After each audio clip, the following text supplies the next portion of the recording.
And good afternoon, everyone. So, as Andy said, I've put together really a presentation to guide some discussion. There's a lot of content here. I promise I'm not going to talk at you for the next hour and 50 minutes, but there is a lot of content, and I've designed it in sort of three modules. The first one where we're going to look at methods and data.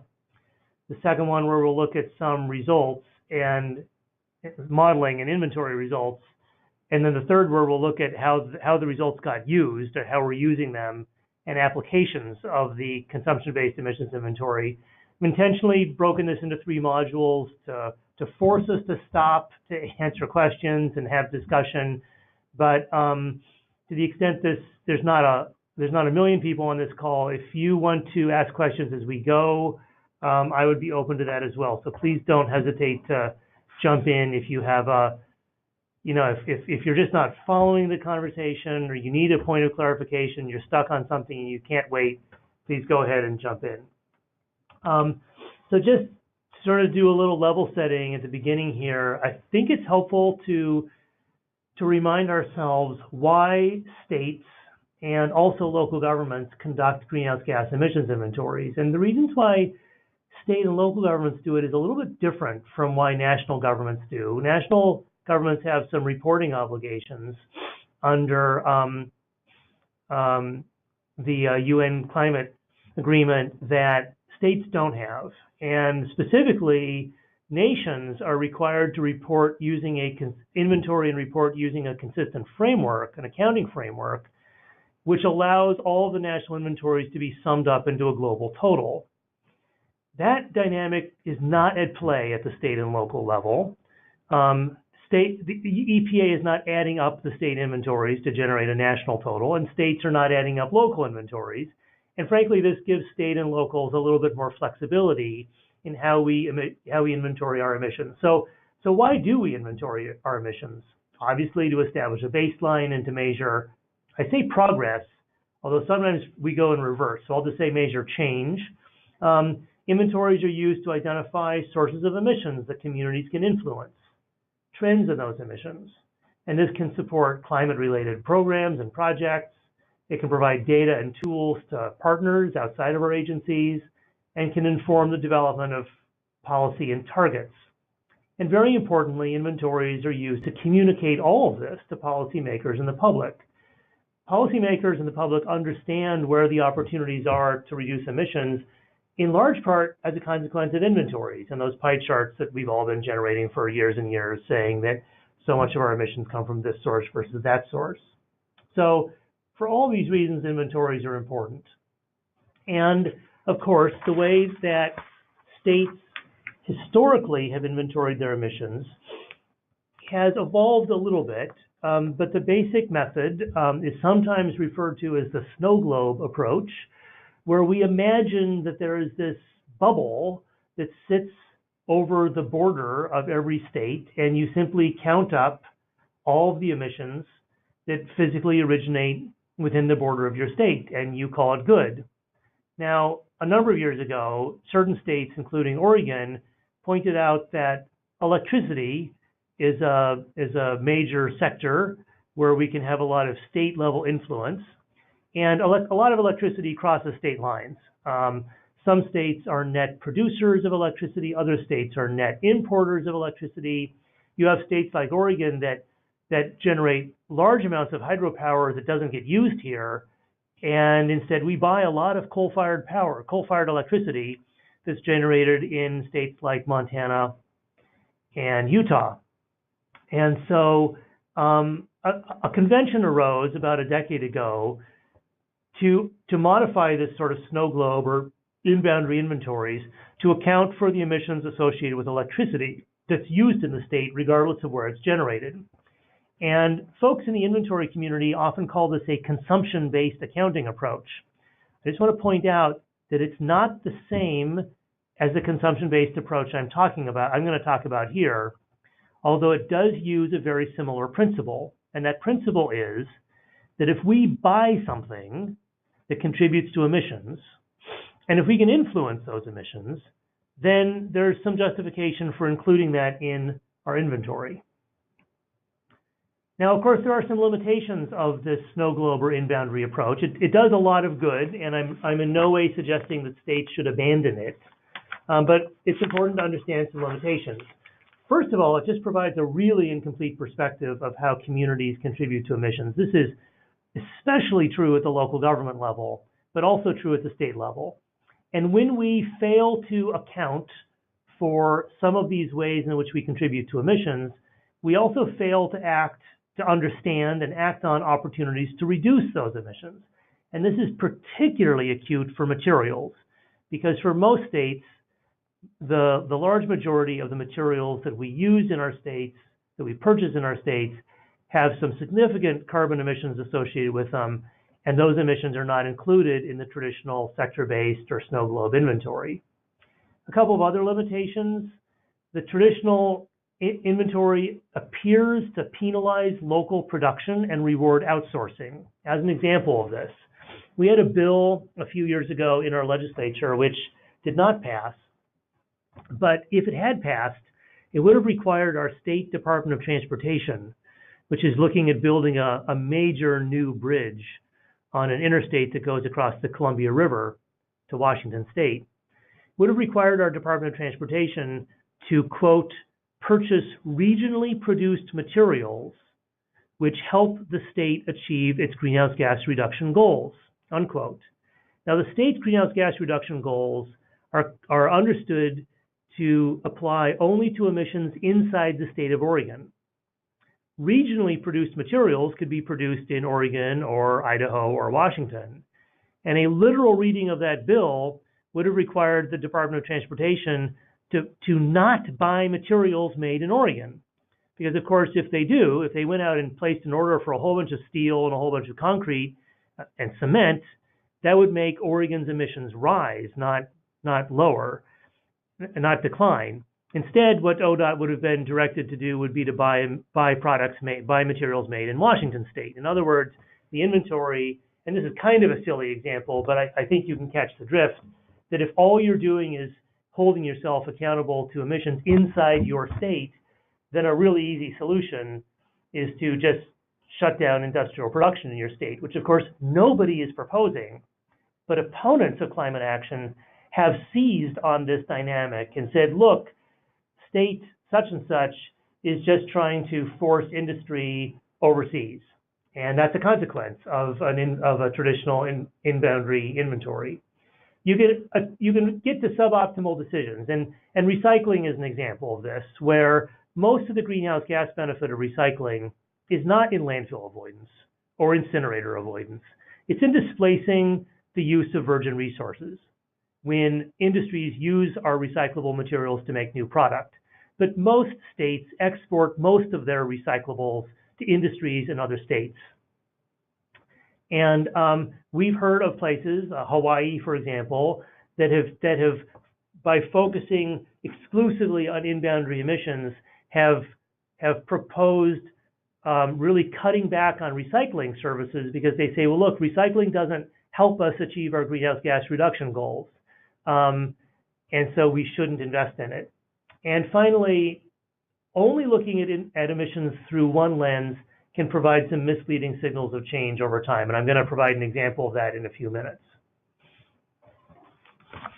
So again, this is not to propose that the traditional in-boundary inventory should be eliminated. There's a lot of good to it. It's simply that it provides a limited and peculiar accounting perspective that can lead to some unintended and perverse consequences.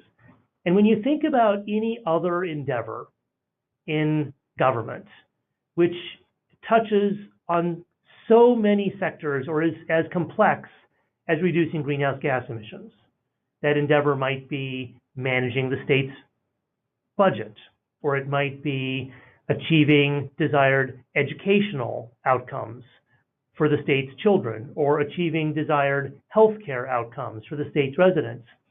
Nobody in their right mind uses a single metric to evaluate progress. Because if you do, you can again significantly miss very important details. So a consumption-based inventory brings in a second data point to broaden and further our understanding of how our communities contribute to emissions. Basically, what a consumption-based inventory does is it estimates the global emissions associated with satisfying local consumption. Here's an example of a product that people in your state may be purchasing, a Sonicare toothbrush. And because we live in a globalized economy, the emissions associated with producing that toothbrush are linked to the supply chain of that toothbrush, and it is a global supply chain. The emissions that occur in Shenzhen and Tokyo, Taipei and Kuala Lumpur associated with producing this product have exactly the same impact on the climate of Massachusetts and Maryland and New York as the emissions that physically originate inside your state's borders. These consumption-based emissions are truly a global pollutant, and it really doesn't matter so much where they originate. Of course, we have more influence, we have more direct control over the emissions that physically originate within our states. But that does not mean that we have no control or no influence over these embodied emissions. So, one last story I want to tell before we get into the details of Oregon's consumption-based emissions is the importance of acknowledging these life cycle emissions in order to elevate and advance mitigation opportunities that states can implement. So I want to tell you a little story about a couple of years ago when our state Department of Energy, a sister agency of ours, decided to produce a marginal abatement cost curve for actions the state could take to reduce greenhouse gas emissions. Now, this is a picture of the curve here. The way this curve is organized, they evaluated 300 different actions the state could take, and the width of each bar is an estimate of the greenhouse gas reduction potential in million metric tons of carbon dioxide equivalent. The location, the height of the bar relative to the x-axis is whether or not the measure generates net economic gain to the state or results in net economic cost to the state, not including externalized environmental costs, the cost of climate adaptation. And then the 300 measures are ranked from left to right, with the most cost-effective on the left and the least cost-effective on the right. So you can work your way from the left, which is the most cost-effective, and work your way over until you get to some point where you're not willing to pay anymore, and that's where you would stop. And that bundle, in theory, should be the mitigation actions that the state prioritizes. Now, this is kind of a crazy project. It should have taken about 18 months, but it was done in 3 months because of a funding limitation. And there were a couple of problems with it. The project team, the contractor who did this, the Center for Climate Strategies, was directed to evaluate about 300 measures. I put into the hopper about 40 different materials management measures that they could evaluate. They chose to evaluate 4. So in this list of 300 measures, we got 4 on the table. And one of the measures that we got on the table was a waste prevention package that was really a blend of 2 different projects. It was to extend a packaging waste prevention project with businesses that was modeled after a pilot project we had previously conducted. And then it was also to bring to Oregon at scale the Love Food, Hate Waste food waste prevention program that came out of the UK. So we turned some data about these 2 projects over to the consultant, and the consultant crunched some numbers and produced an Excel spreadsheet and sent it back to me and asked me to take a look at it. They literally gave me 2 hours to review this. And I took a look at it, and there was something very strange about the results. They had evaluated this waste prevention measure for its full costs, all the costs associated with providing packaging, waste prevention advice and technical assistance to businesses, and significantly the full cost of a full statewide Love Food, Hate Waste program modeled after the UK RAP project. That was on the cost side. On the benefit side, they included the savings to residents and businesses from avoided disposal tip fees, and that was it. And as a consequence, the project had a terrible cost-benefit ratio.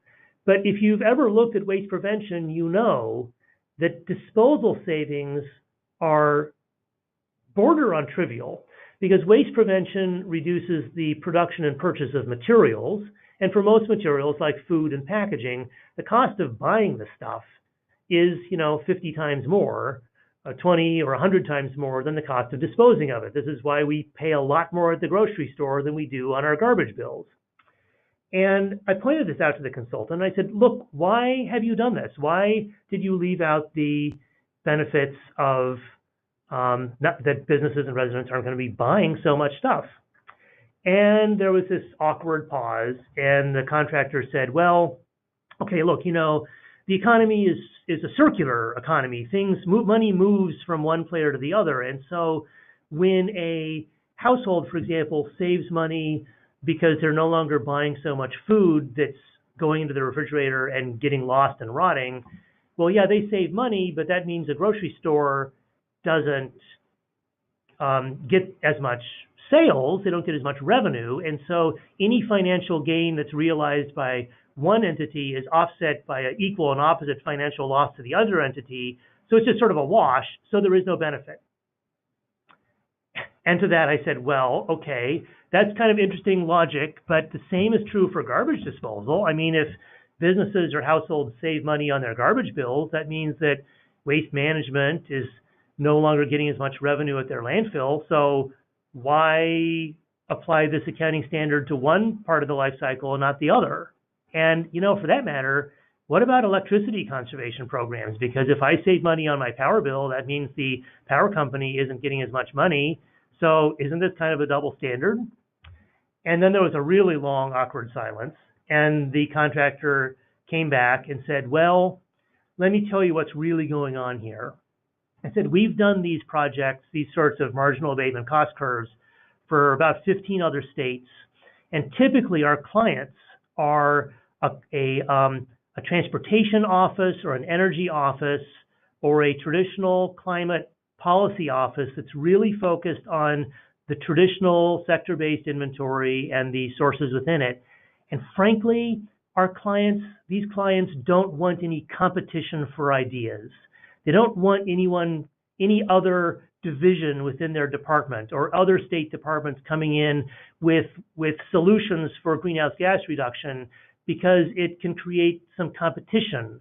And maybe they might lose part of their budget because maybe there's other things that states could do. And they don't like that, and they've told us they don't like it. And so basically we've learned to suppress this information about the greenhouse gas benefit of materials management, which I hold up to you as evidence that, well, actually, I'm not going to go there. You can draw your own conclusions. But we told them that that's not how Oregon does things. So they went in and they added back in the financial benefit of not purchasing materials. And this is where waste prevention landed on the marginal abatement cost curve. It has one of the largest greenhouse gas reduction potentials of all the measures evaluated based on the width of this bar, and it is one of the most cost-effective in terms of its financial potential. Now, I'm telling you this story because this is not the first time we had this problem in Oregon. And because of the difficulty we were having getting waste and materials a seat at the climate table, our state Environmental Quality Commission, and because this problem stems in part from the way inventories are traditionally done, our state Environmental Quality Commission looked at this problem and gave our department a 3-point charge. First of all, they said, fix this inventory problem in Oregon. Develop an inventory framework that will demonstrate the impact of consumption and materials alongside everything else that's currently being counted. Second, encourage other states and local governments to incorporate this into their inventories. And third, if other programs are unwilling to demonstrate the impacts of consumption or materials, at a minimum, urge them to stop misleading the public and policymakers by labeling or otherwise implying that the Snowglobe inventory is comprehensive and that it tells the whole story, because that's basically not truth in advertising. And from that directive from our commission was born our effort to estimate consumption-based emissions. Our original inventory was commissioned in 2009. We actually hired an outfit out of the northeastern United States to develop it for us, the Stockholm Environment Institute out of Massachusetts. It was, we believe, the first consumption-based emissions inventory at the subnational scale in the U.S. It took 2 years to develop it. We published it in 2011 for calendar year 2005. We took possession of the model and fully updated it for 2010, calendar year 2010. And because of limited bandwidth here, we updated the model again, but this time only a partial update for calendar years 2012 and 2014. Next week, we plan to publish another full update of the model for calendar year 2015. That's going to include some revisions to 2005 and 2010 as data quality has improved. And it is also going to include a first order estimate of our calendar year 1990 emissions. It's not going to be in great detail, but the reason we're including 1990 is that Oregon's statutory greenhouse gas reduction goals are defined relative to a 1990 baseline. It's to reduce emissions a certain point below 1990 levels. And even though the statute is clear that it applies to emissions inside the state of Oregon, people ask us, well, what should a goal be? And our response has been, well, we don't quite know yet, but the intent or the direction, to the extent we have any signal, is that maybe we should mirror the state goals in statute. So to do that, we need an estimate of 1990. All righty, now we're going to dive into the wonkier part of this. What are consumption-based emissions? They are the greenhouse gas emissions that result from consumption. Okay, what is consumption? Consumption in our model is defined as an economic activity. It is the purchase of energy, other goods, or services by consumers. It does not include gifts or donation or things that are donated to you. It's purchases. And consumers are defined to mean households and governments. And then, because our model is an economic model that stems from the same accounting systems that are used for national economic accounts, in order to be consistent, we include one category of business purchases, which is capital formation, the stuff that business buys that it holds on to, not the beef and potatoes and lettuce and ketchup purchased by a burger restaurant, but rather the long-term held assets, the fryers, the building, the equipment in the kitchen. Consumption is a root driver of emissions, and this is one of the key reasons to do a consumption-based inventory, is because at the end of the day, no business is producing emissions for the sake of producing emissions. They're producing emissions as a consequence of producing product, and they're not producing product just to make product. They're producing product or services because someone is buying it. The consumer, the individual is the root driver. And this is not to mean that industry has no responsibility or no opportunity to act. Indeed, most consumption-based emissions are more effectively reduced at the collective scale through government or industry action than by individual consumer action. But nevertheless, consumption is a root driver. The emissions in the consumption-based inventory are life cycle emissions. So they span the entire life cycle of the goods and services consumed, and they are globally distributed. So again, we're not limiting ourselves to emissions inside our state or our nation. By life cycle, I mean that it includes emissions from the supply chain, from production, from use and disposal. And while the consumption-based emissions is often held up as a way of emphasizing the importance of materials, this is not a materials-only inventory. It includes the consumption of fuels, of electricity, and services consumed by the community. The primary method we use is one called hybrid life cycle analysis. Let me step back a moment and be clear that there are several different ways of doing these inventories. And of course, I'm going to focus on Oregon's approach, not because I think it's necessarily the best approach, but because it's what we do and what I'm most familiar with. And it was developed for us under contract, as I said, by the Stockholm Environment Institute U.S. Center. Now, this is not an inventory in the literal sense. We are not going out with clipboards and measurement devices and counting up emissions sources and summing them all together. Rather, we're estimating emissions, and I'll explain that next. This is going to be a high-level overview, but the basic approach in our model is to consider the life cycle of energy, goods, or services shown here. In each of these different life cycle stages, such as raw materials acquisition or materials manufacturing, energy is used, which results in emissions, and wastes and pollution can be created, which can also include greenhouse gas emissions. The model has three primary modules. There's an upstream manufacturing module, which is shown here in blue. There's a use phase module shown in green, and a disposal phase module shown in brown. And I'm going to talk about each one of these in turn, focusing on the upstream manufacturing, the upstream module, which is the largest and kind of the most complex.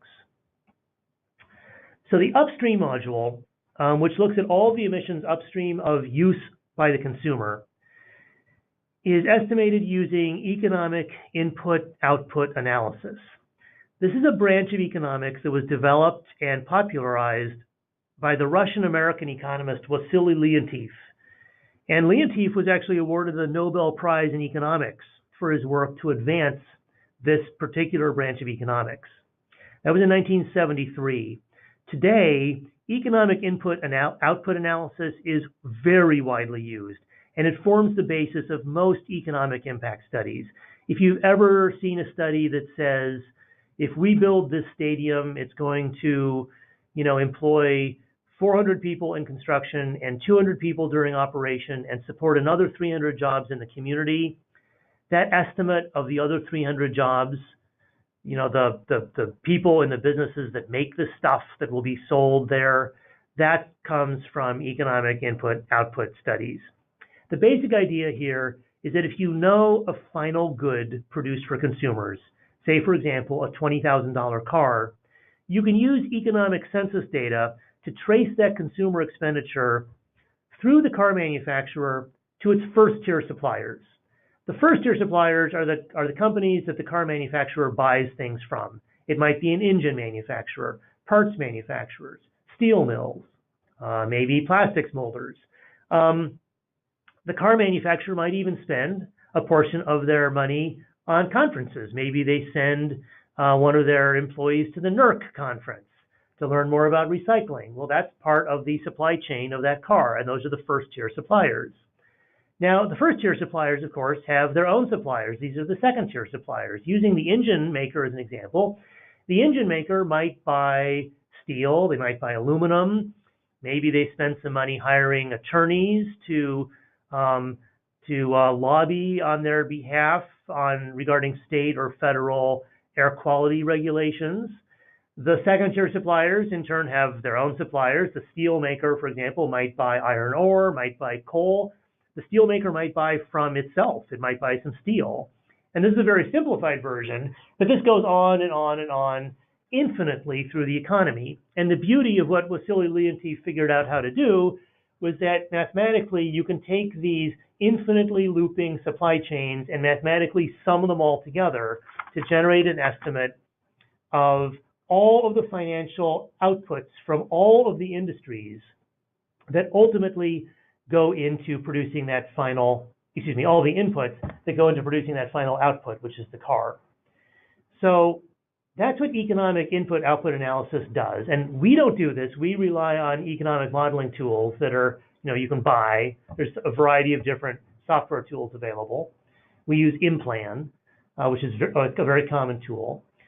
What input-output lifecycle assessment does is it marries to that what are called emissions intensities. And emissions intensities are an estimate of the emissions per dollar for different industries. So for example, if you know that making a $20,000 car ultimately results in $15 of those $20,000 get spent on attorneys, and you know the emissions intensities for the legal industry, which is how much emissions come from the legal industry for every dollar of economic output, that's the emissions intensity. You can multiply those together to estimate the emissions that stem from the legal industry that are associated with the production of a car. And you do that over and over and over again, of course, using the power of computers, to estimate upstream emissions. They are basically the sum across all these different economic sectors of the dollars spent in those sectors multiplied by the emissions per dollar.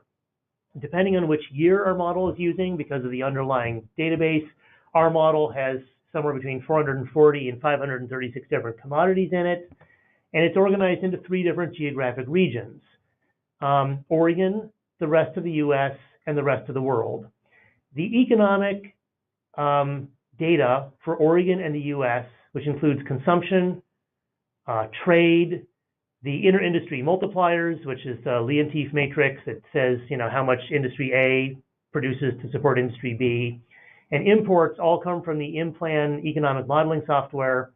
The emissions data, the emissions intensities for Oregon and the US, we develop those by combining InPlan data with the US EPA and Oregon in-boundary or sector-based inventories. And then the foreign emissions intensities are provided to us by a group out of Norway called Cicero, which has a global trade model that's based on the GTAP model out of Purdue University. And then we make some adjustments, which are way down in the weeds. I won't go into those right now. So that's the upstream manufacturing emissions in a nutshell. Use phase emissions, we simply take published data regarding energy use by different types of vehicles and appliances and electronics, and we multiply them by known emissions intensities. For those fuels, we include the upstream supply chain emissions, the emissions associated with extracting petroleum, refining it, and transporting it, the emissions associated with mining coal and prepping it. So we're not only looking at emissions at the tailpipe or the point of generation. And then for disposal phase emissions, we're using our own program's waste tonnage data, waste composition data, and emissions factors for landfilling and incineration and composting of different waste types that are drawn from EPA's WARM tool that are adjusted to reflect Oregon conditions. So I'm almost done summarizing our data sources. I just want to highlight a couple of the challenges. Obviously, this is a pretty complex modeling requirement. It's not something you do in a week. The first time we did this, actually our contractor did it, I spent hundreds of hours understanding how the model works. Now, in my 3rd iteration of the model, the 2nd time I've run it myself, probably spent about 300 hours this year doing a complete scrub and update of the model for 2015. One of the other major limitations is that much of the consumption data is not actual Oregon consumption data, it's estimated. We don't actually know what Oregonians spend their money on. We're relying on an estimate coming out of the InPlan economic model, which is estimating expenditures based on a series of algorithms. On the household side of consumption, what InPlan is doing is it's taking census data for Oregon households. So this is Oregon specific. It's the number of households in each of 9 different income strata.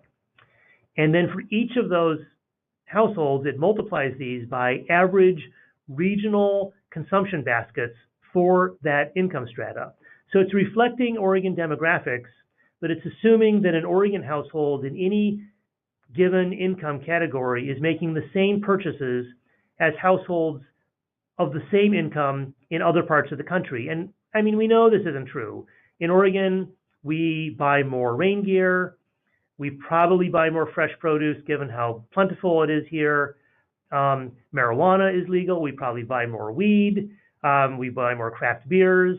We probably buy less of some other things. More importantly, if Oregon's consumption were to deviate further from the national average, these sorts of changes would not be reflected in our inventory. So what we're looking at to fix that problem, or a partial fix anyways, is we're exploring with the Bureau of Labor Statistics the option of paying them to oversample the consumer expenditure survey in Oregon. I mean, they're already here in Oregon. They're conducting these surveys that form the basis of InPlan. They're not surveying enough households to be statistically representative of Oregon, but if we could pay them to oversample, then we would have some Oregon-specific data. So we're going to be exploring that in the next year. One other limitation is the lack of granularity. You might think with 536 commodities, this is an exceptionally granular tool, but it isn't really. Fresh fruits and vegetables, I think, are given a total of 2 commodities. So that represents all fresh fruits and vegetables.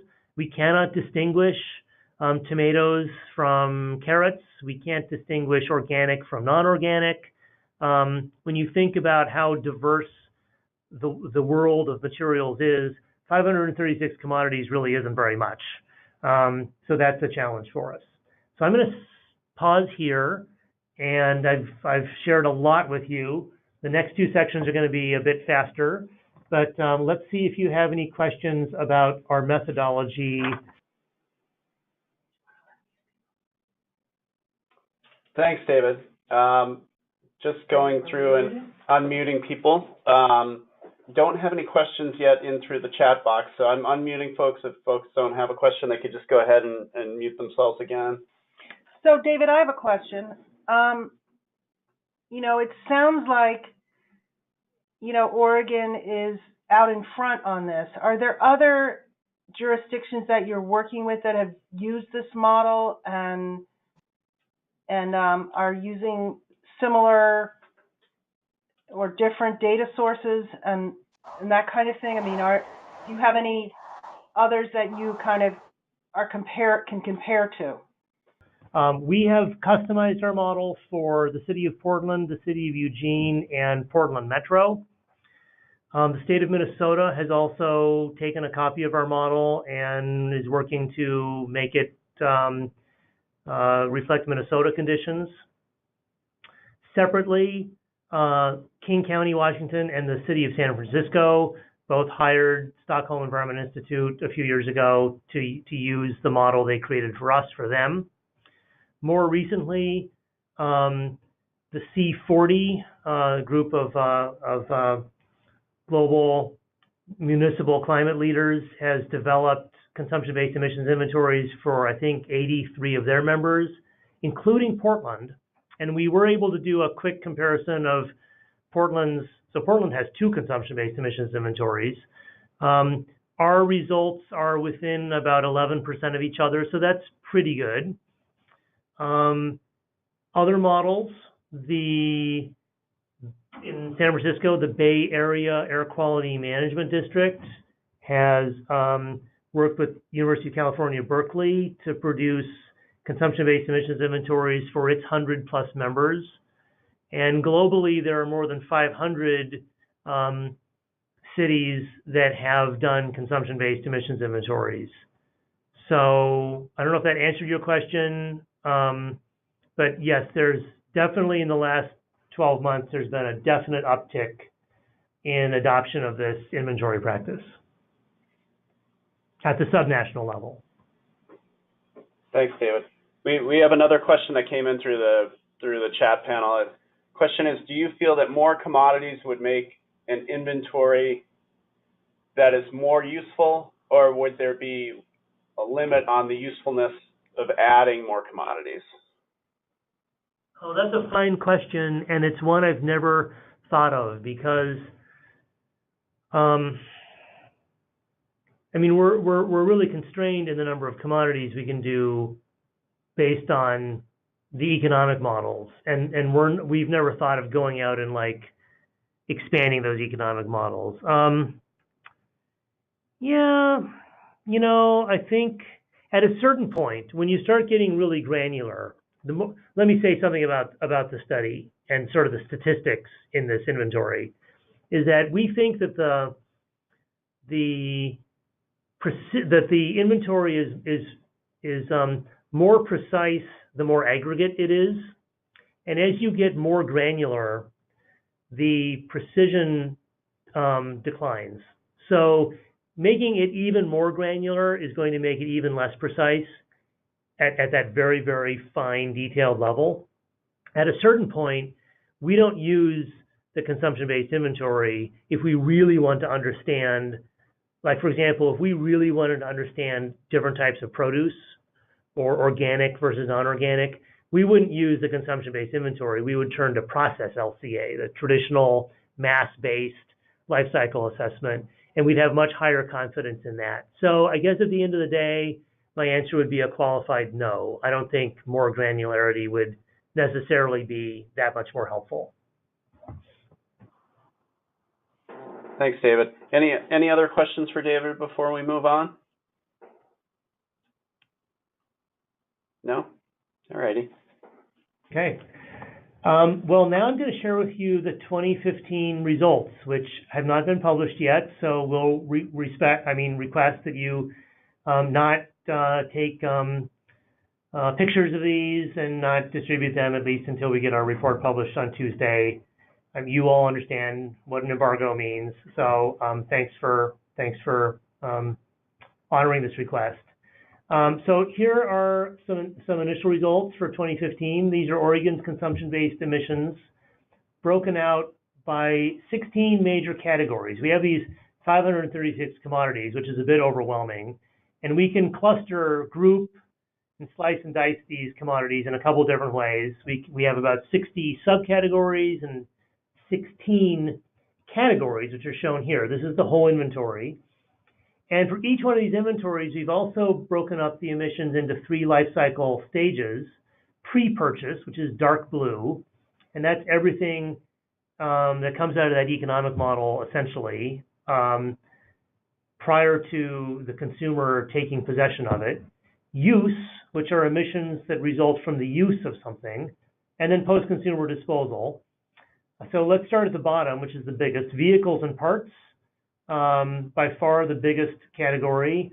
Most of those emissions are use phase emissions. Those are tailpipe and fuel life cycle emissions, not only at the tailpipe, but also at the refinery and et cetera.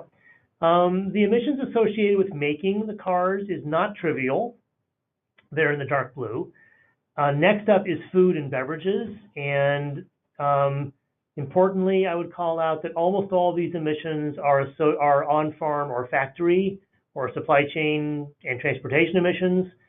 Post-consumer disposal, that little white thing on the end, is relatively small. People often ask, what about refrigeration and cooking? That's not in food and beverages, that's in appliances, which is the next one up. And appliance emissions are almost exclusively use phase, and appliance emissions are really dominated by furnaces. This is primarily home heating, but other appliances in the kitchen count towards this. Services, which technically should be called other services, or other services not elsewhere classified. This is your wireless plan, your cell phone service, your car wash and real estate fees, commissions, transactions, massages, hair, nails, attorneys, window washing, whatever. Construction, that's all about the materials and so on. Work your way up into the smaller categories. So those are our consumption-based emissions in a nutshell. Those big 3, appliances, food and beverage, and vehicles and parts, make up almost half of all of our consumption-based emissions. And this is entirely in line with every other consumption-based inventory that's been done across the world. There is some variation, though. For example, in California, appliances are smaller and food and beverages is larger. That's relatively speaking, that's really a consequence of the low carbon electricity in that state. Where do most of these emissions come from? I mentioned previously that consumption is, consumers are households and government, and a small category of business purchases. Households are the lion's share. They're 80% of our consumption-based emissions. Government is 10%. That's not trivial, and a topic that some folks in government might want to pay more attention to. And then business capital investment rounds it out at 10%. Household emissions.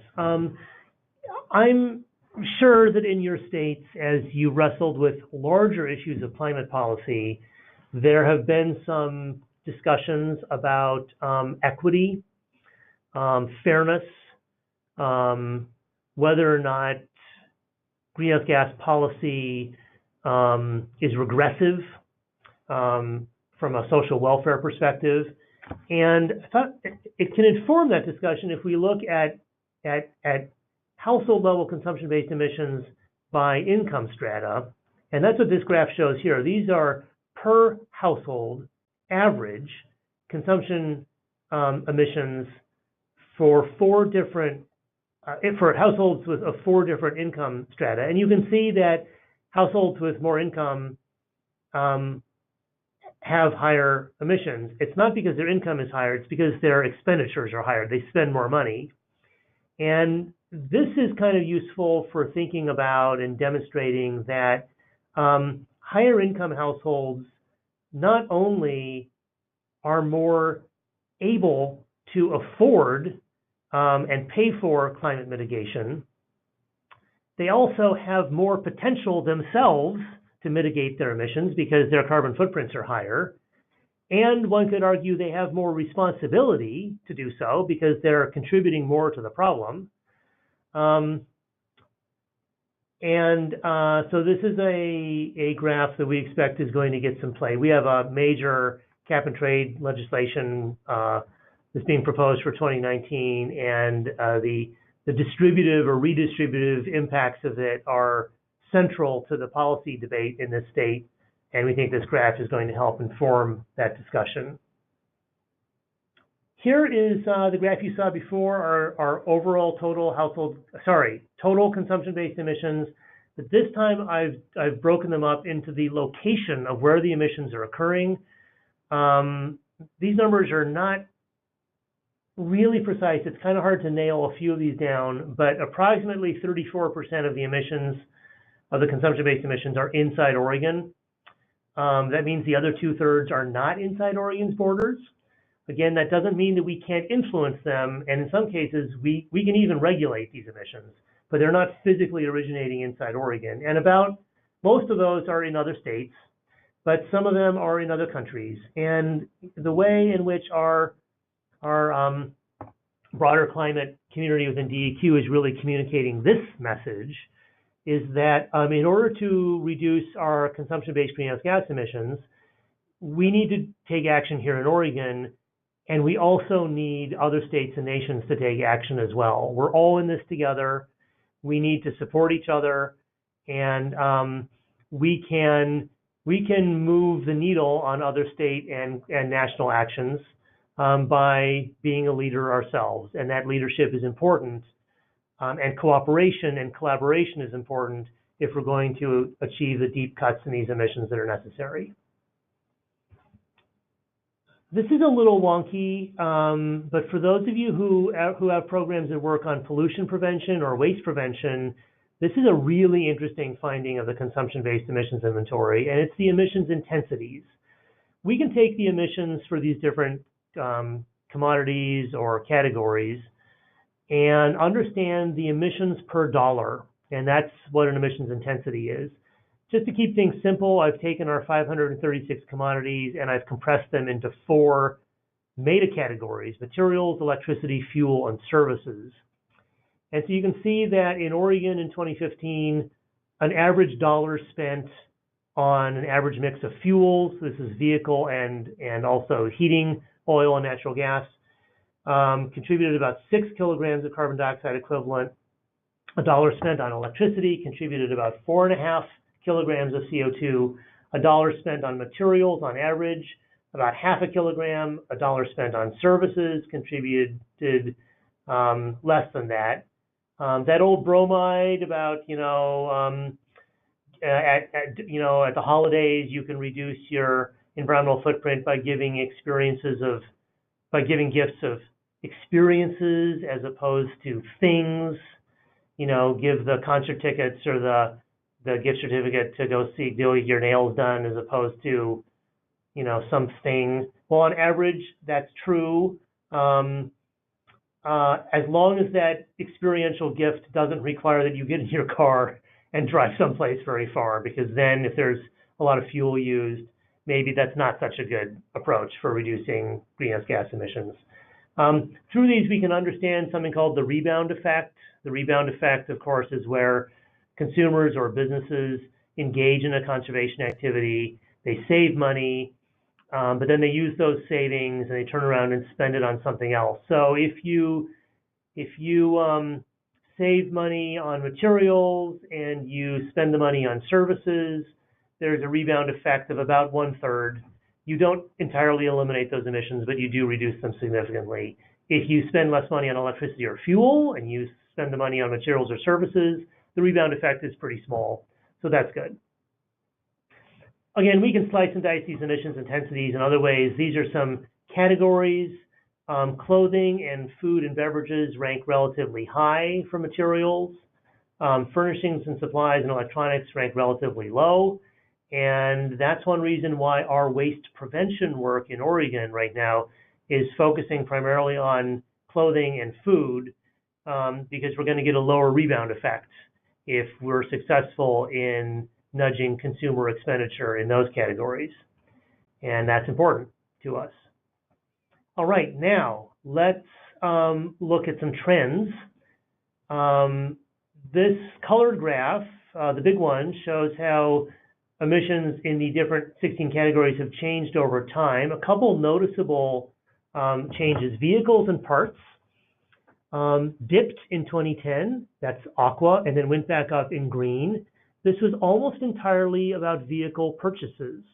Remember, this is a category that's dominated by fuel use, but Oregonians' VMTs haven't changed that much. What did change was that in 2010, really, as we were just coming out of the Great Recession, Oregonians were not buying cars.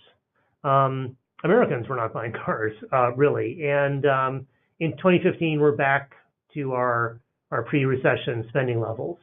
Food and beverage expenditures have gone up consistently, and they've gone up in a couple of categories. Dairy is up, restaurants are up, grains are up. Other emissions, meat and produce, are not up. Pet food is also up. That's also in food and beverages. Services have gone up a lot. This is reflective of a broader nationwide trend as people are spending more money on services as opposed to things. Construction is up. There's a lot of development going on in Oregon. Healthcare-based emissions are up. Well, there's more people spending more money on healthcare, and arguably that's a good thing, but there are some emissions associated with it. I want to move your attention to the line graph over in the upper right-hand corner, where we show total consumption-based emissions, and we include the 1990 estimate.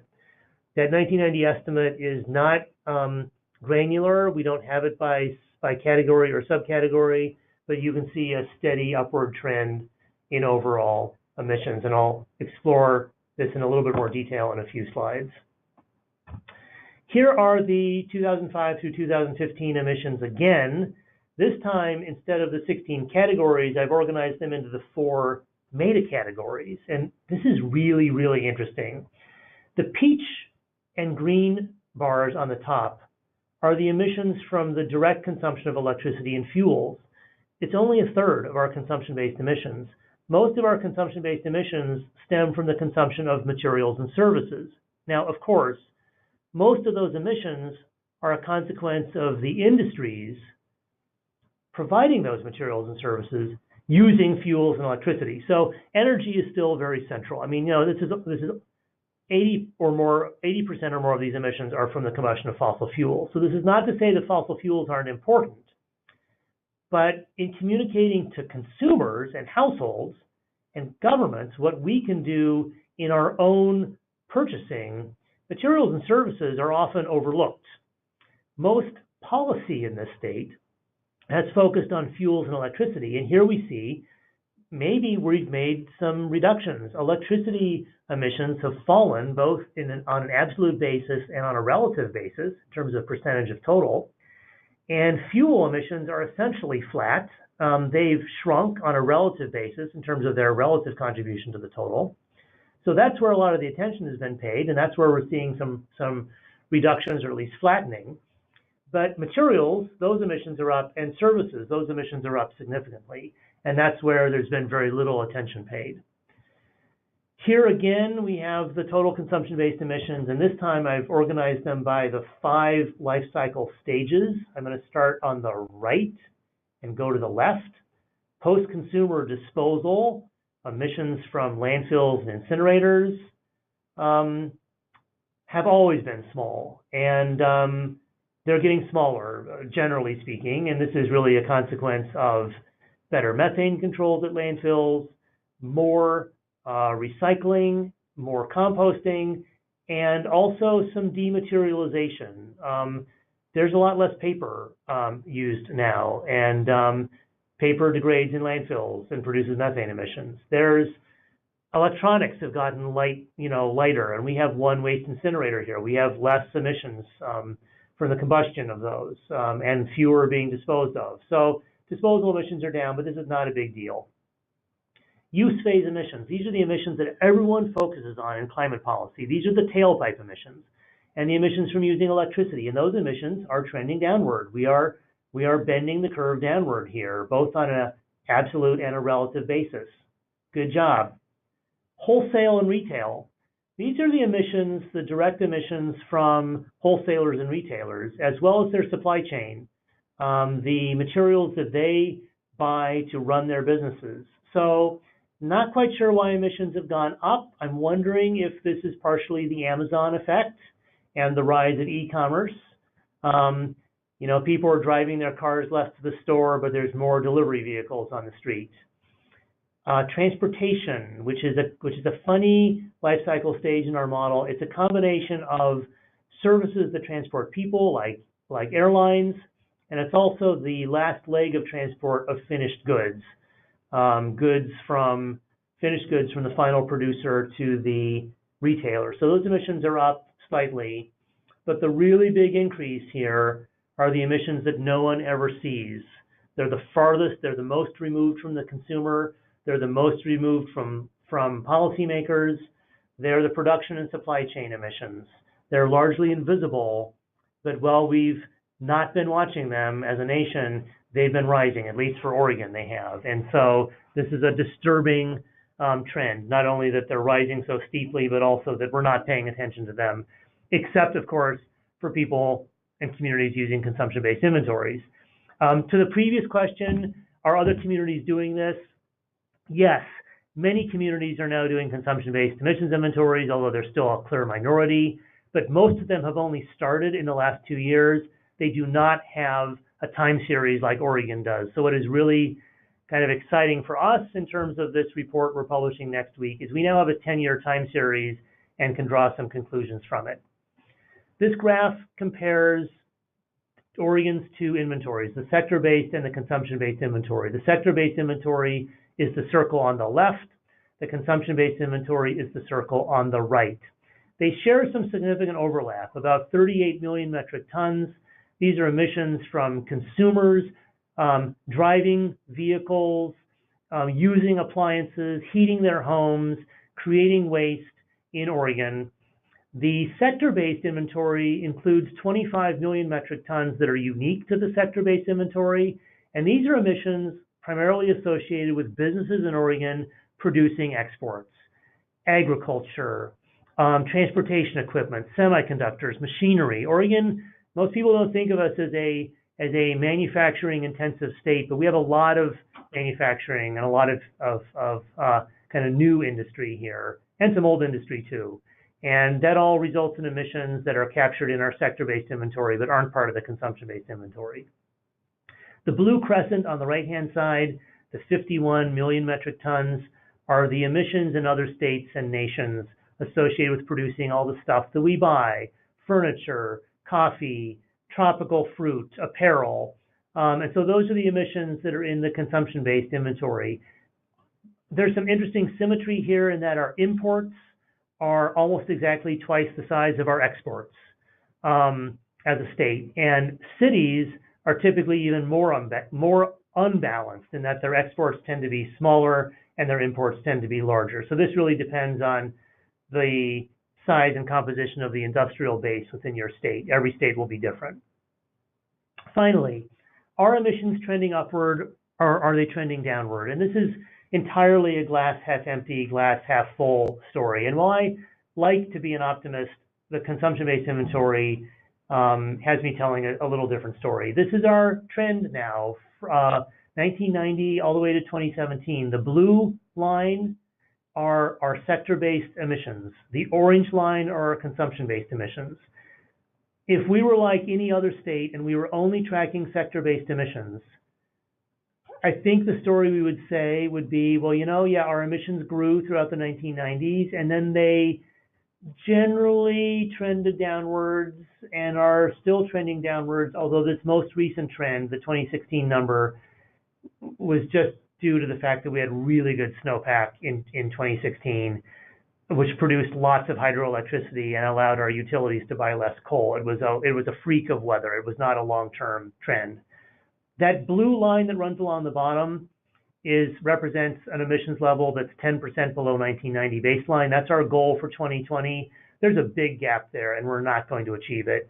So we're not going to meet our goal. But, we're not doing bad. We've made some progress, even as Oregon's population and economy have grown. So there's some good news here. The orange line tells a very different story. And what's really interesting about the orange line is if you look at those 4 data points, and for each one, you compare the gap between the consumption-based inventory and the sector-based inventory. In 1990, the gap was about 6 million metric tons. The consumption-based inventory was higher, but not by much. In 2005, the gap had doubled. It was about 12 million metric tons, maybe 13. By 2015, the gap had doubled again. It's now 26 million metric tons higher. What we have here is a trend line which is both going in the wrong direction and also significant, both for its magnitude and also this large difference between the two inventories. And these are the emissions that increasingly we're going to need to pay attention to as sector-based emissions go down, as the policy tools of low carbon fuel standards and renewable portfolio standards and cap and trade, if we ever get it in the state, as they go into effect, those sector-based emissions are going to go down. The policies are going to be effective, but our carbon footprint is continuing to grow. Eventually, we're going to have to confront these consumption-based emissions. One last graph I want to share is a sort of very mild structural decomposition analysis that tries to explain why these consumption-based emissions are changing. So the orange line that goes across this graph is the 2005 baseline, and everything here is compared relative to the 2005 baseline. First of all, let's start with final demand. This is consumption per capita. In 2010, Oregon was spending less per person than we were in 2005, and that represented the lingering effects of the recession. And I don't want to say the recession was a good thing, but it is what it was. I mean, we were consuming less.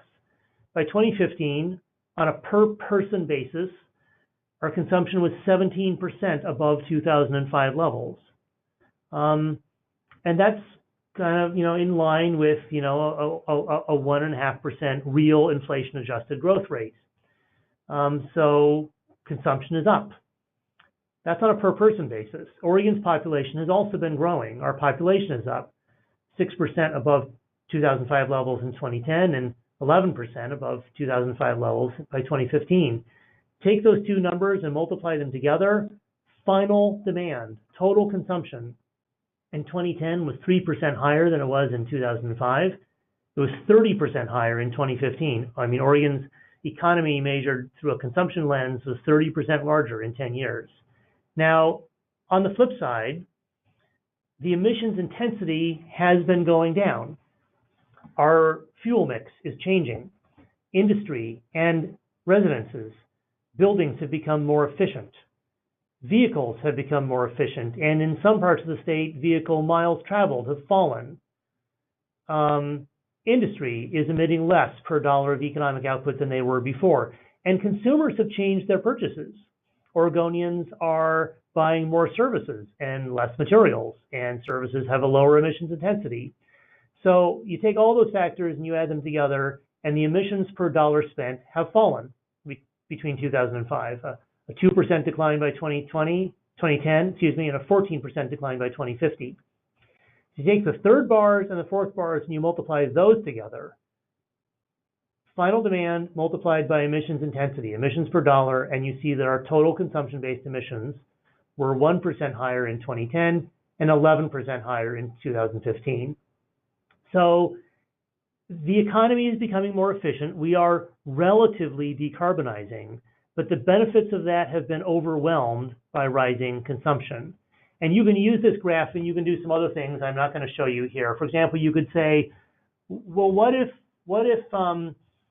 we just kept final demand constant on a per capita basis so that everyone, lived with a standard of living in 2015 that we had in 2005.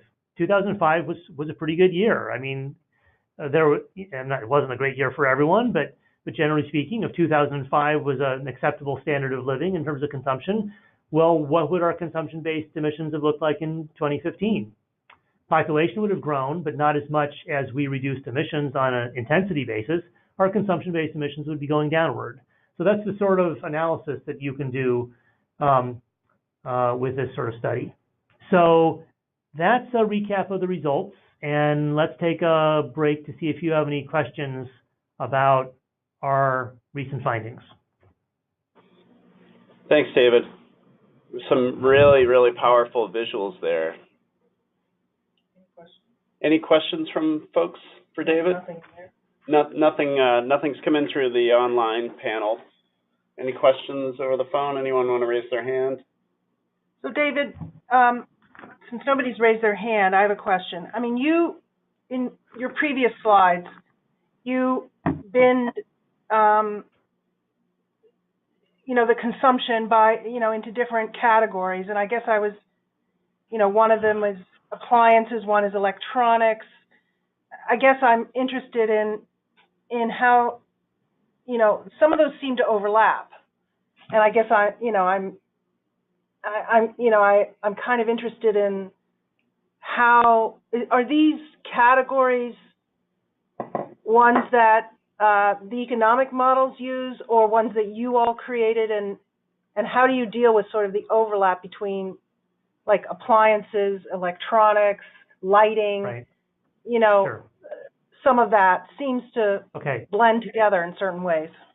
Right. So these categories here were defined by DEQ. There are categories. We have 500. We have results by 536 commodities, and that graph is just way too messy, right? So to keep things simple, we take those 536 commodities and we assign them exclusively to one of these 16 categories. These 16 categories are mutually exclusive. There is no overlap. There is no double counting. So to answer your question about, well, is there overlap? The answer is no. To get into the weeds, like, well, what's electronics versus lighting? Okay, I'll give you an example, and then we're probably going to have to go offline because there's a lot of weeds here. Lighting is lighting. It's things that it's light bulbs and lamps and fixtures. Electronics is everything else you would plug into a wall. It's everything that has plug load, with the exception of lamps and appliances.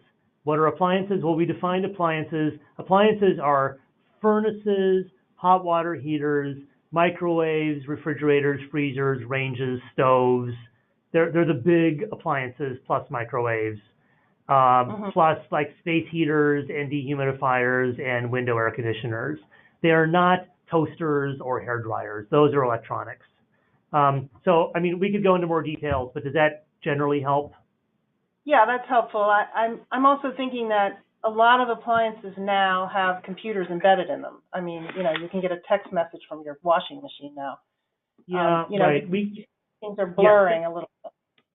That's true, but we count those as appliances. We cannot parse out the energy draw of the chips within the appliances. Electronics, on the other hand, are, computers, phones, tablets, as well as, brown goods, light, hair dryers and curling irons, and we have a long list of what's in here. It's in our appendix and in the data table. Okay. So it's more of a functional way of categorizing these things than an actual sort of the equipment itself or the technology itself. Yeah, and you could say the same thing about like clothes. Well, Yeah. gosh, I mean, the carbon impact of clothing is mostly a function of washing the clothes. So why isn't that in clothing? Well, because to wash it, you have to run your washer, and maybe you're heating water. That's a hot water heater. So sometimes it's not entirely obvious where things should be categorized, but everything has to fit in one of these 16 buckets. So we just sort of do our best, and if you don't like it, we can change it. You know. Okay. David, a question that came in through the panel is your hypothesis that consumption's increase is attributed to a shift in purchases, goods and services that are now from sources outside of Oregon, China for products, for example, India for IT services, et cetera? Well, okay, so that's a really interesting question. There's two pieces to it. The first is that globalization has allowed Oregonians to buy more things because the products have a lower price tag because they're produced with lower typically labor inputs. And so that has allowed Oregonians to buy more, but that doesn't necessarily mean that our overall consumption has gone up. I'm sure economists have all kinds of theories about this. Has globalization led to an increase in the overall incomes of Oregonians? Well, I'm going to leave that to the trade people to make that argument. Have emissions gone up because we're buying more from countries that have more carbon-intensive fuel mixes and less pollution controls? That's a really good question that we could try to parse out through this model, although I don't think we can give a definitive answer. We have in the past, we did a study that looked at emissions intensities for production in different parts of the world, and we found that yes, imports typically had higher emissions intensities per dollar, but that doesn't mean that the emissions were higher because the prices tend to be lower, right? Emissions intensity is emissions per dollar. And so if you can buy your t-shirt from China for $4 as opposed to buying it from the US for $10, yeah, the emissions intensity is higher, emissions per dollar, but you're spending fewer dollars. But then there's a rebound effect. You're saving money, right? So instead of buying, 6 t-shirts a year, maybe you're going to H&M and buying 15 t-shirts a year, and your carbon footprint has gone up. So it gets complicated pretty fast, and we don't have a definitive study of that. One could do it with our model, but it would have some limitations. David, I have a question for you about 1990 levels and your 10% target and implications from what you're seeing. Like you said, you're not going to get to the target for the sector base, but the trend is heading in the right direction. It looks a lot better than it looked in 1999. Yet the consumption-based model is showing us something pretty alarming, and the rate of increase is pretty dramatic. Just speculatively, what's the implications for that in your work? Well, right. So it really depends on how I'm going to say the more kind of plugged in climate community takes this graph. No one has seen this yet, with a couple of exceptions. I mean, we had a 2005 and we had a 2010, and so there was the trend line. It wasn't much of one. This is the first time we're producing 1990 and the first time we're showing 2015. I think the implications for our work, let me say that if the climate leadership in Oregon, and here I'm talking about the elected officials and their staff in our governor's office, in our legislature, the non-governmental organizations who advocate around climate, and even leadership within our department here and DEQ and other state agencies, energy, transportation, et cetera. I think it depends on what happens when they see this graph. And time will tell. Come back and ask me in 6 months. I mean, my management team's hope, I'm staff, by the way, I'm not management. My management team's hope is that this is going to put some wind in our sails, and that the policy community is going to start paying attention to consumption-based emissions. This has been a sleepy backwater of a topic that wonks have looked at and not many others. And this graph here might change that dynamic. When the media picks this up and when policymakers start going, whoa, what does this mean? Well, there's a couple different possible outcomes, not all of them good. And that's just something we have to manage over the next year. Sure.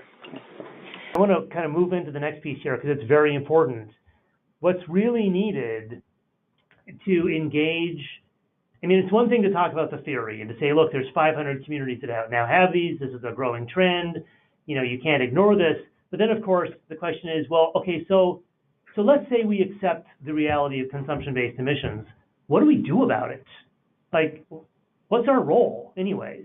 That's a great question, and it's a question that hasn't gotten a lot of discussion.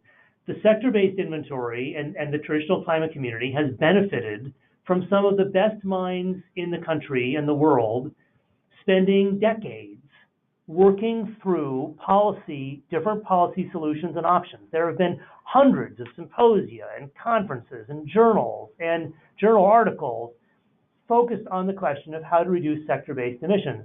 The consumption-based emissions inventory and consumption-based emissions, I mean, we're still crawling around in diapers, essentially, right, in terms of our infancy. But that doesn't mean that there's not potential.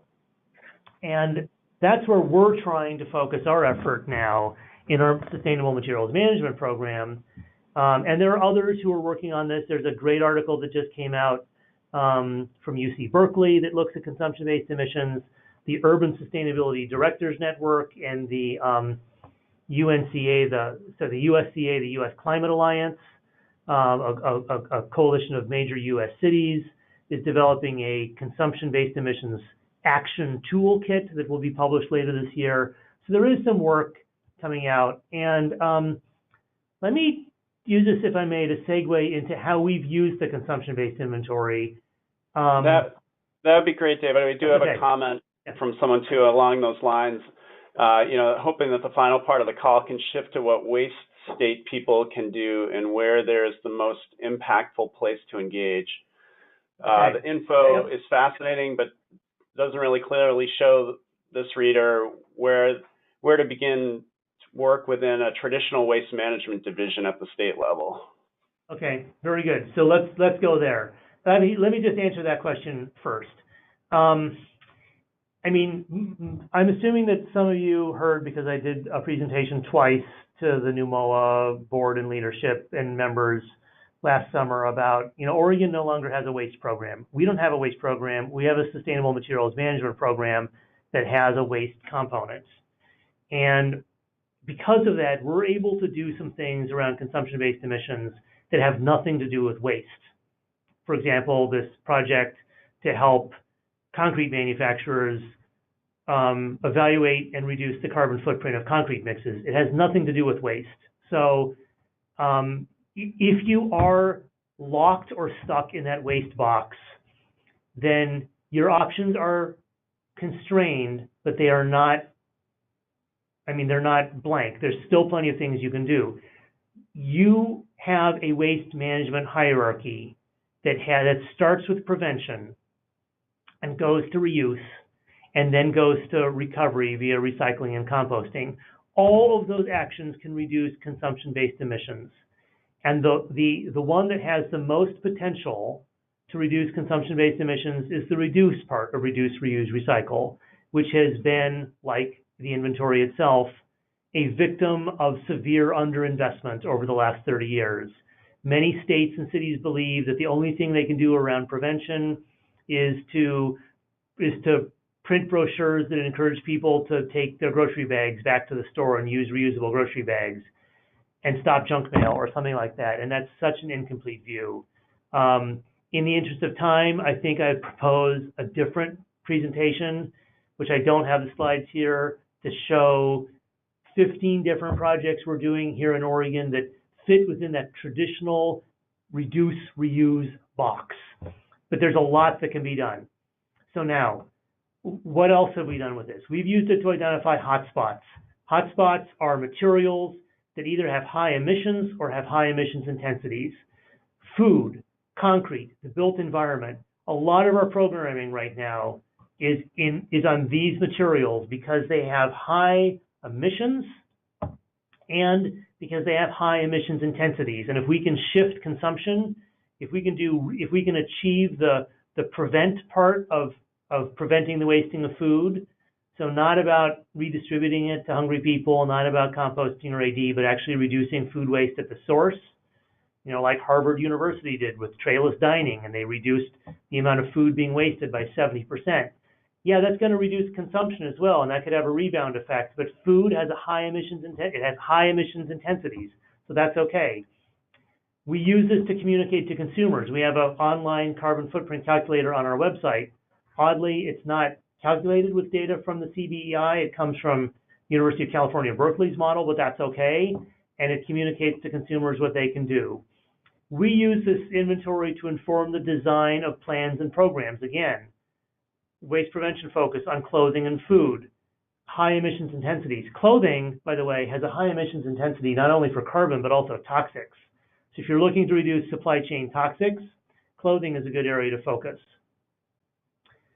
The consumption-based inventory was one of several key data points that informed and justified our transition to a whole life cycle approach to materials, our transition from being a waste program to a sustainable materials management program, and the adoption of Oregon's 2050 vision, which I've shared with you in the past.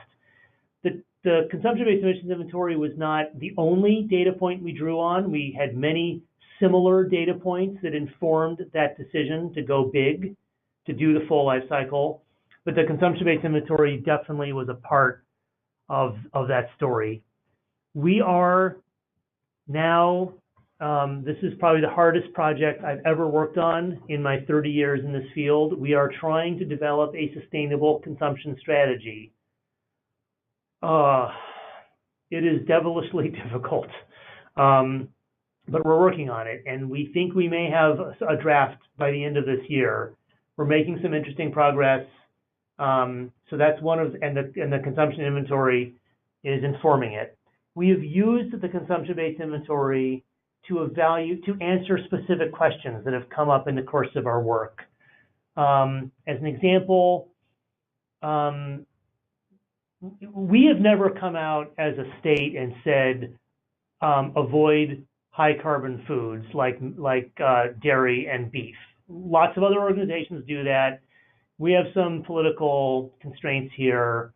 But we have had, for example, the dairy industry come to us and with this white paper that was published that said that milk was actually a low carbon footprint beverage when compared to alternatives if you express the carbon footprint on the basis of nutrition density.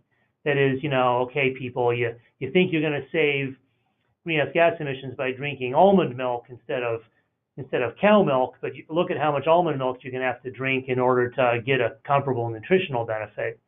And so we ended up doing this whole nutrition study. It was kind of a weird project, but we used the CBEI to inform that study, and we ended up soundly refuting the dairy industry's claims. So that was kind of interesting. As I mentioned, we have modified our model to provide emissions inventories for several local governments in Oregon. And we also modified our model to create what we call the government purchasing tool, which is a tool similar to the Carnegie Mellon EIO LCA model, but it's much more current, that a number of local governments, as well as a university and a community college and others, have used to estimate the carbon footprint of their embodied in their purchases, the scope 3 emissions of the stuff the government is purchasing, and they've used that to identify hotspots to focus effort.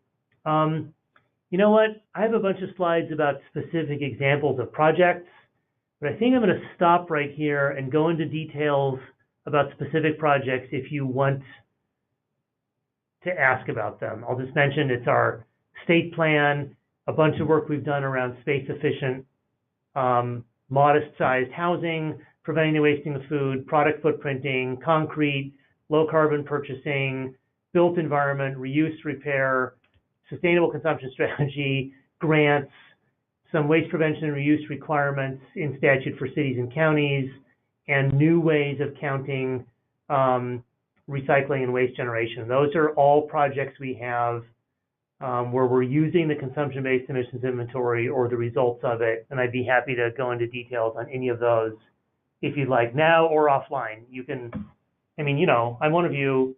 Call me up, send me an email. We can talk more about specific questions if we run out of time now. So more questions, please. Thanks, David. There's a lot there. Are there particular, you know, of these projects, are there ones that folks want to hear a little bit more about? Again, just, you know, wave your hand through the GoToWebinar app or type your question and I'll happy to relay them.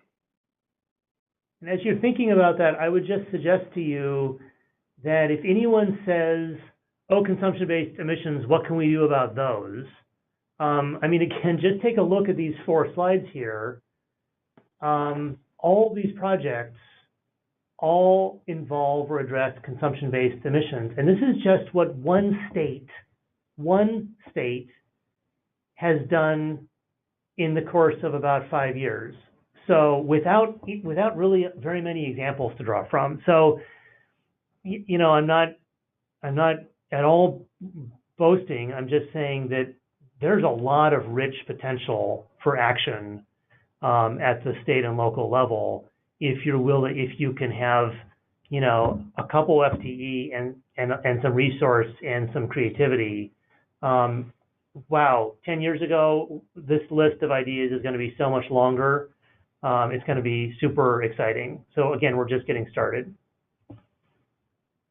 So David, I think this is great. I really appreciate your presentation today. I don't know if we have any questions or hands raised. But I wanted to ask, do you have a separate, are you relying on your consumption-based inventory to then allow you to sort of evaluate the impacts of these projects? Or is that something you're using WARM for or some other tools to measure impacts that then somehow on a more, because the projects are too maybe local or specific, it may not show up in the big inventory, which again has, you know, is impacted by so many other factors, global factors. But I guess I'm wondering, do you have separate tools for tracking impacts from these projects?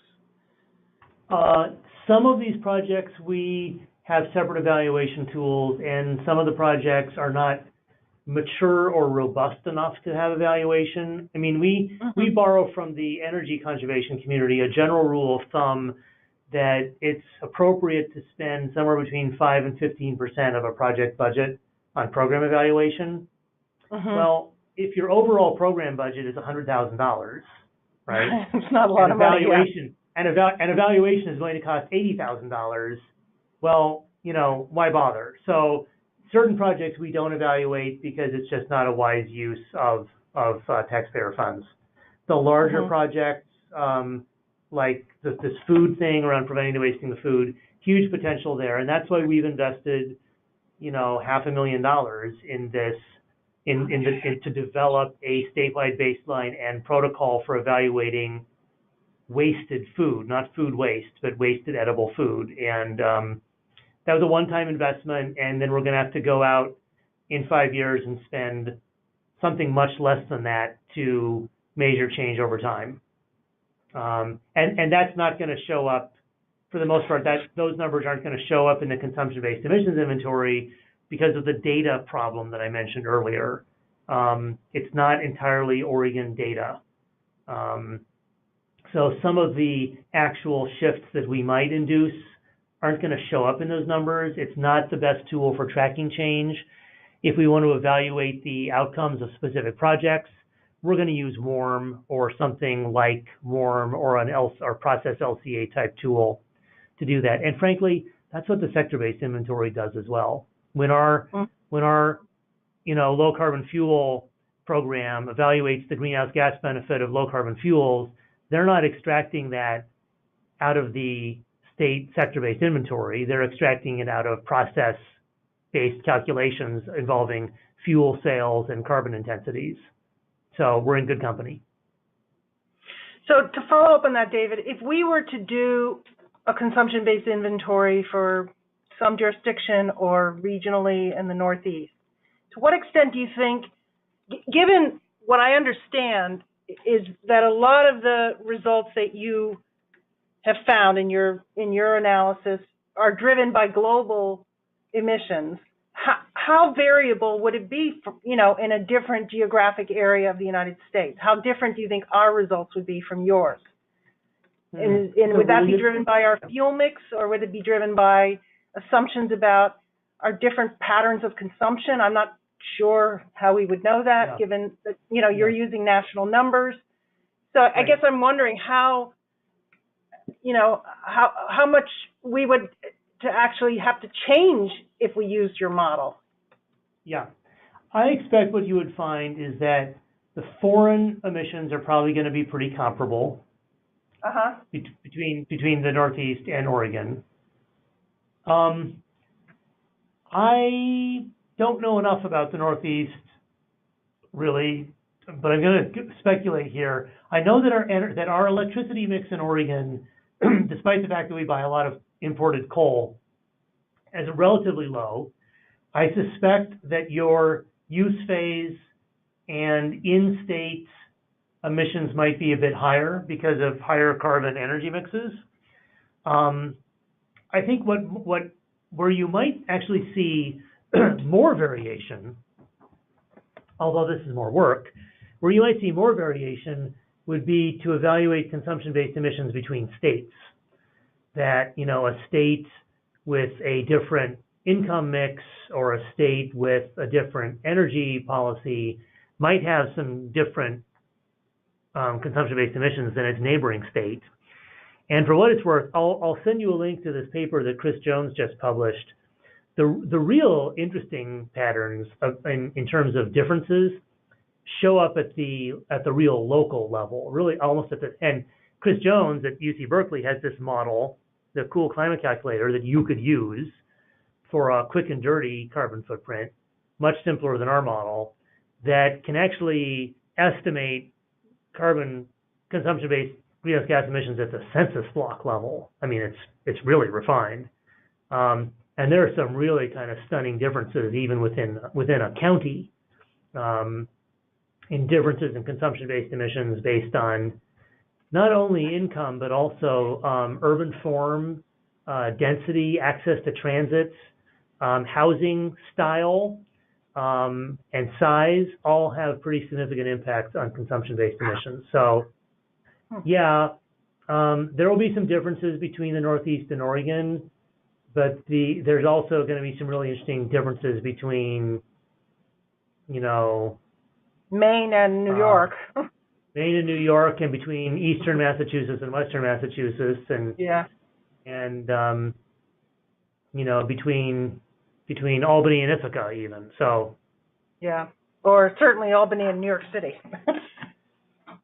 David, I just wanted to go back to the comment just before this last section, in regards to the relevance to sustainable materials management and waste management programs within the states. And I'm reminded a lot of the conversations we've had about, kind of chicken and egg sort of thing about, the framework within which Oregon does this work, the enabling legislation that, allows you to look at waste reduction and have measurable targets for waste reduction.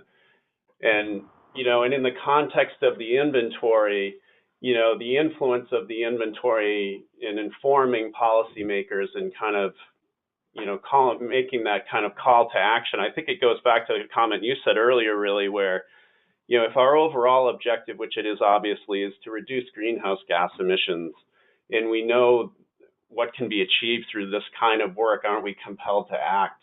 And that's easy to say and a lot harder to get there, but part of getting there is making the case, and I think the inventory helps with that. But the next step is really having, the enabling legislation and policies and programs that let you do the kind of work that you all are doing. And, it's just how do states that are, wanting to kind of move into that space, how do they get started, really? Right. There is a chicken and egg, that's for sure. Well, the way we did it was to do the consumption-based inventory first, and then we made our transition to sustainable materials management. I do not want to suggest that pathway is the only successful pathway. I will reflect, however, that in terms of getting buy-in from our leadership team, our executive team within DEQ, both of those transitions required some significant lifting and support from our division administrator, and we were fortunate to have an administrator for our division who championed both of those transitions. The consumption-based inventory, which came first, was the harder one. It took longer for our leadership team to accept. And I don't know if it was because it was newer and it was first, and then once they accepted the consumption-based inventory, then the transition to sustainable materials management more naturally flowed out of it.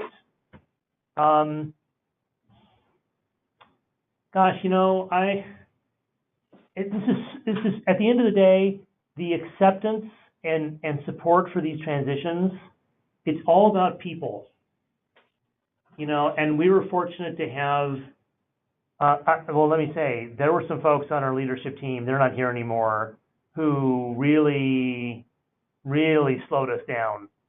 And some of that delay was good. It was good for us to slow down and work through some issues with our leaders and our stakeholders. But some of it was just fear. I mean, there was like, oh my God, this is new, this is different, we don't have a mandate to do this, no other state is doing this, people are going to laugh at us, what's the Chamber of Commerce going to think, there was a lot of fear, and right. and some resistance. And at the end of the day, it was about the people and bringing enough people along to say, okay, this idea has enough merit, let's explore it. And not let's do it, let's try it, let's explore it, let's do a pilot project and see where it takes us. And then, when we first published the consumption-based emissions inventory, which was about a year behind schedule because we had to go off and do this whole stakeholder consultation process, we published the study and the press release went out and no one complained. The sky did not fall. There were no snarky comments. And there was this, you could just see our leaders all, just sort of collectively relaxed. So yeah, I know, I get it. It's hard. And, but at the end of the day, I think it's about the people and kind of how risk averse versus progressive they are.